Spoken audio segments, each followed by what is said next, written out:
malam, perkenalkan nama saya Nika Damilayanti, saya dari kelompok 3. Saya akan menjelaskan tentang krisis ekonomi di Zimbabwe. Jadi Zimbabwe ini merupakan salah satu negara di Afrika bagian selatan. Negara ini awalnya dikenal sebagai negara yang kaya akan pangan dan berlian. Bahkan, negara yang beribu kota di Harare ini pernah menjadi lumbung makanan di Afrika. Kini, kejayaan ini hanya tinggal kenangan, sebab telah porak-poranda akibat penerapan manajemen industri yang salah, sehingga berdampak pada kekurangan pangan dan merosotnya nilai mata uang, dan maraknya tindakan korupsi. Krisis ekonomi yang terjadi di Zimbabwe ini merupakan krisis ekonomi terparah dalam sejarah ekonomi dunia.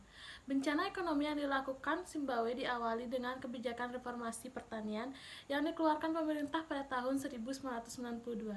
Kebijakan ini memberikan kewenangan kepada pemerintah untuk merebut lahan pertanian yang telah dimiliki oleh bangsa kulit putih selama beberapa tahun, menambah pemasok makanan menurun drastis sehingga menambah makanan populasi yang dibutuhkan. Jadi berikut saya akan tampilkan video di kota Zimbabwe di mana ekonominya telah hancur. Pakai efek domino, turunnya persediaan pangan diatasi dengan kebijakan pembelian ruang untuk membiayai impor. Banyaknya jumlah uang yang dikeluarkan pada dasarnya, di mana harga-harga komoditas di Zimbabwe naik 2 kali lipat. Inflasi peningkatan tajam seiring dengan PHK semakin tinggi, pengangguran pun melonjak. Di sisi lain, tindakan korupsi oleh oknum-oknum pejabat seakan tak terkendali. Perekonomian Zimbabwe kolaps. Robert Mugabe selaku pemimpin negara tidak mampu mengendalikan ekonomi, bahkan kebijakan-kebijakan yang dikeluarkan sebagai solusi menentang semakin parah krisis ekonomi yang terjadi.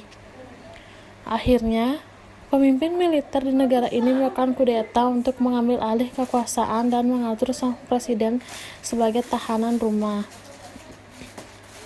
Keadaan ekonomi Zimbabwe semakin menurun dengan adanya berbagai sanksi yang diterapkan oleh beberapa negara-negara barat, khususnya Amerika Serikat dan Uni Eropa. Sanksi ini diantaranya berupa larangan pemberian pinjaman untuk Zimbabwe, larangan importasi produk tertentu, larangan bepergian ke negara-negara tertentu bagi para pejabat yang masuk dalam daftar larangan. Sanksi ini mulai diterapkan karena kebijakan Land Reform yang diawali Zimbabwe tahun 2000 atas pengelolaan tanah pertanian. Dengan Land Reform ini sebagai besar tanah pertanian yang mayoritas dimiliki oleh penduduk kulit putih diambil oleh negara dan distribusikan kepada warga kulit hitam. Keadaan ekonomi dipicu oleh Land Reform ini muncak pada tahun 2007 sampai 2008 dengan adanya hiperinflasi.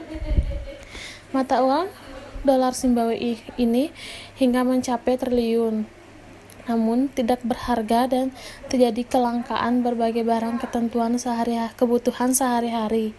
Oleh karena itu, pemerintah Zimbabwe mengambil kebijakan multi-currency pada tahun 2009 dengan mengadopsi beberapa mata uang asing untuk transaksi sehari-hari, dan Rand Afrika Selatan dan dolar Amerika Serikat sebagai mata uang yang paling sering dipakai untuk mengatasi kekurangan uang dengan nilai kecil atau koin yang sering dipakai untuk pengambilan uang pada saat transaksi. Pemerintahan Zimbabwe menerbitkan bond coins pada bulan Desember 2014 dengan nominal 1, 5, 10, 25, dan 50 sen yang setara dengan nilai sen Amerika Serikat.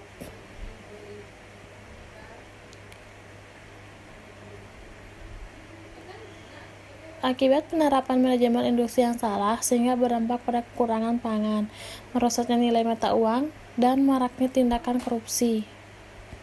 Diawali dengan kebijakan reformasi pertanian yang dikeluarkan pada pemerintah pada tahun 1992, kebijakan ini memberikan kewenangan kepada pemerintah untuk merebut lahan pertanian yang telah dimiliki oleh bangsa kulit putih selama beberapa tahun.